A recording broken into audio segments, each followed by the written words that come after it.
One is about the smell. One is about torpedoes that don't work. And one got the history completely wrong. This is the definitive no BS ranking of the 10 best World War II submarine thrillers ever made. What's the worst order a commander could ever have to give? The 1958 film Torpedo Run is a feature-length answer to that question, and it is brutal. The movie presents a scenario designed for maximum psychological damage. Glenn Ford plays a submarine commander who finally gets the Japanese aircraft carrier he's been hunting in his sights. The problem? The enemy is using a prisoner transport as a shield, and his own wife and child are on board.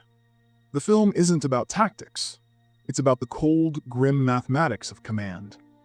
It forces Ford's character to weigh his family against the thousands of lives the enemy carrier will take if it escapes. Ford's performance is the anchor that keeps the whole thing grounded in a terrible reality. There's a haunted, hollowed-out look in his eyes that feels less like acting and more like a man genuinely carrying an impossible burden. Even contemporary critics saw it. A review in Variety at the time noted he portrays a man forced to make a decision that will forever haunt him. It is a stark and powerful performance. It's a film that strips away all heroism, leaving only the cost. A grim and punishing thriller that dares to ask what happens when duty demands you destroy yourself. Let's talk about the submarine movie that got the history completely wrong, and the sound completely right. I'm talking about the year 2000's U-571. First, let's clear the decks. The film's premise is a total fabrication. It credits a US submarine crew with capturing an Enigma machine, a critical intelligence win that was, in reality, achieved by the British Royal Navy. It's a historical rewrite that rightly caused an uproar. But if you set that aside and judge the film on its actual mission, to be a pure, visceral thriller, it's a masterclass. The key is understanding the director's goal. Jonathan Mostow wasn't making a documentary, he was making a horror movie. He said it himself. A submarine movie is a haunted house movie. The ghosts are the depth charges. I wanted to create a sense of sonic claustrophobia. And he succeeded. The film's Oscar-winning sound design is the real star. It uses the theater's speakers to make the submarine feel like a coffin, turning every creak of the hull and every nearby explosion into a physical blow. It's a relentless, nerve-shredding experience built on tension, not truth. A pure, gut-level shot of adrenaline that proved the submarine thriller could be a modern blockbuster. Imagine being a submarine captain in the Pacific, lining up the perfect shot, knowing your own torpedoes are duds. That isn't just a nightmare scenario. It's the real-life frustration at the heart of the 1951 John Wayne film Operation Pacific. On the surface, it looks like a standard John Wayne picture, but underneath the heroics, the film's real conflict is a surprisingly grounded one. The battle against the US Navy's own faulty Mark 14 torpedoes. For the first 2 years of the war, these things were a disaster. Running too deep, detonating prematurely, or just bouncing harmlessly off enemy hulls. The film channels this infuriating truth into its story, making the crew's primary enemy not just the Japanese fleet, but their own unreliable gear. What gives this angle its bite is the film's technical advisor, retired Vice Admiral Charles A. Lockwood. This wasn't just some consultant, he was the actual wartime commander of the Pacific submarine fleet. He lived this problem. In his own memoirs, Lockwood confirmed the film's accuracy, writing, "There was a great deal of truth in the film's portrayal of our torpedo problems. It cost us dearly." That historical weight makes the film more than just another war movie. A sharp look at how in war, sometimes your own gear is as dangerous as the enemy. In the middle of a world war, sometimes the most dramatic thing you can do is your job. No film understands this better than the 1943 British thriller We Dive at Dawn. This isn't a movie about grand speeches or Hollywood heroics. It's about quiet, focused competence. The story follows the British submarine HMS Sea Tiger, tasked with hunting a new German battleship. But its real drama comes from watching a crew of professionals simply execute their incredibly dangerous trade. The film finds suspense not in shouting matches, but in the calm, procedural language of a submarine at war, where one wrong calculation means disaster. It's a film that trusts its audience to understand that the highest stakes often look like methodical, focused work. The star, John Mills, basically built his career on this ethos. He perfectly summed up the film's mission when he said, "The idea was to show people that we were composed of ordinary chaps doing their jobs to the best of their ability." That grounded approach is what makes the film feel so authentic. It's not about superheroes, it's about skilled men in a steel tube doing the job they were trained for. A masterclass in British restraint, proving that quiet professionalism is its own form of suspense. Alright, a quick pause. If you love the real, unvarnished stories behind great war movies as much as I do, make sure you're subscribed. There's a lot more to cover, and you won't want to miss the next deep dive. Long before Navy SEALs, the British had a plan to sink a battleship. Strap a man to a torpedo and point him at the enemy. This isn't fiction, it's the true story behind the 1955 film Above Us the Waves.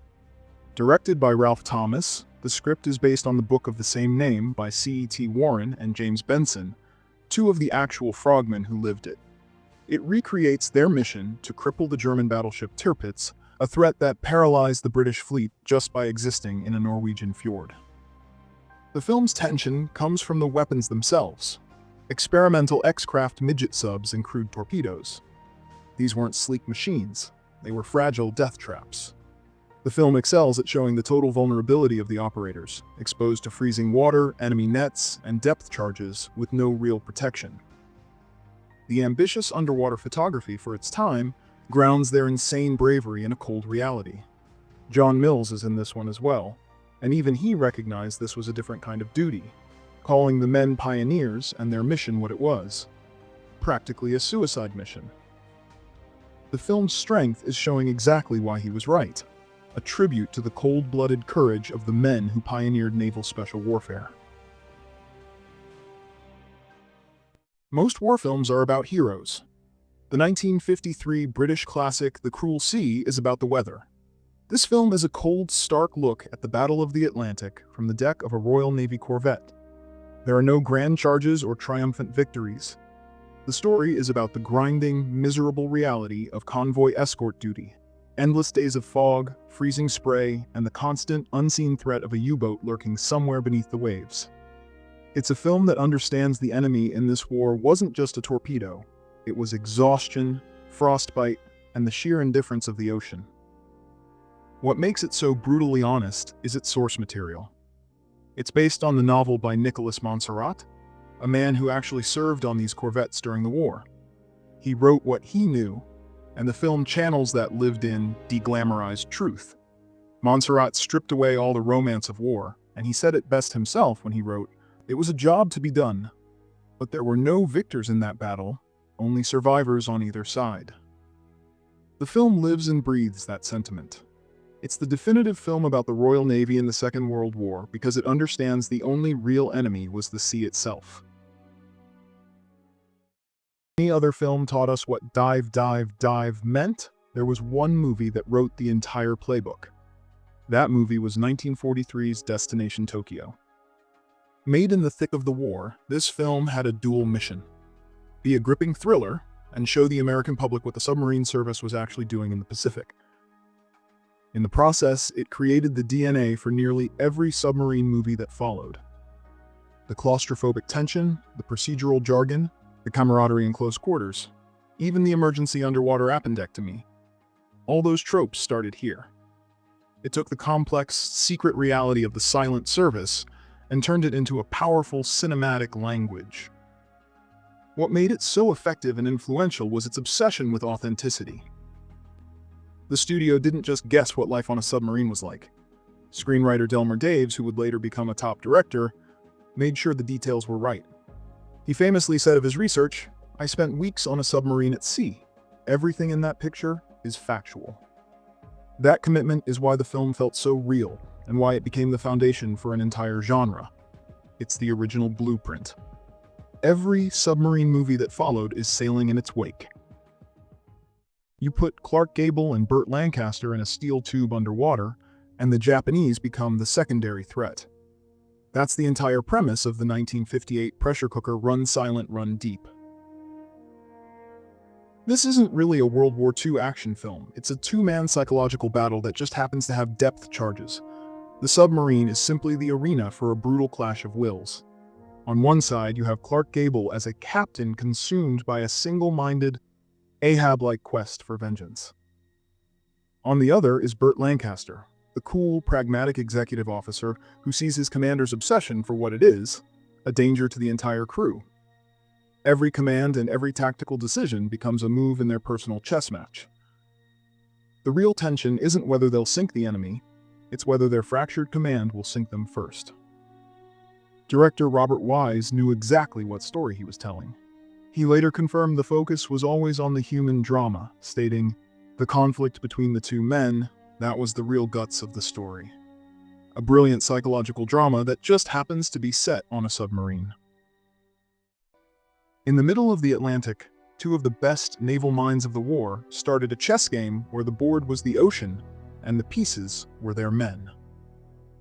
That's the deadly setup for the 1957 classic, The Enemy Below.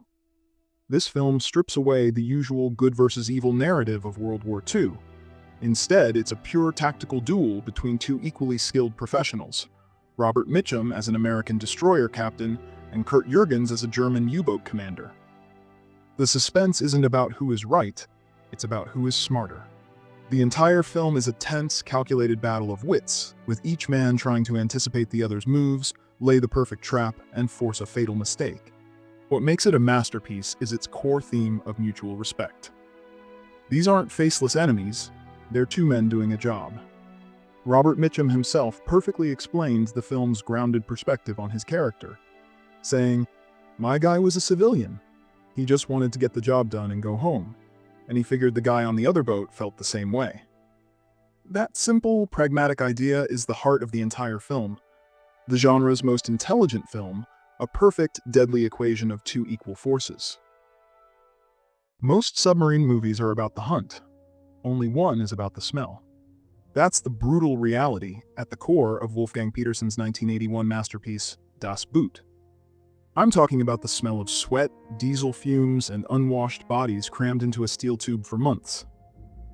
Forget a traditional story.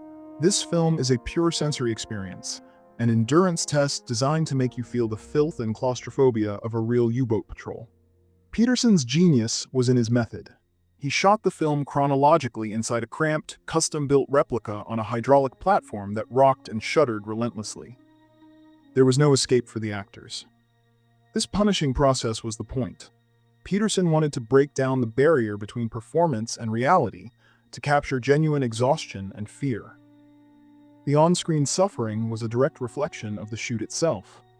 Star Jürgen Prochnow confirmed this, saying of the grueling production, "It was a hard time, but it helped the film.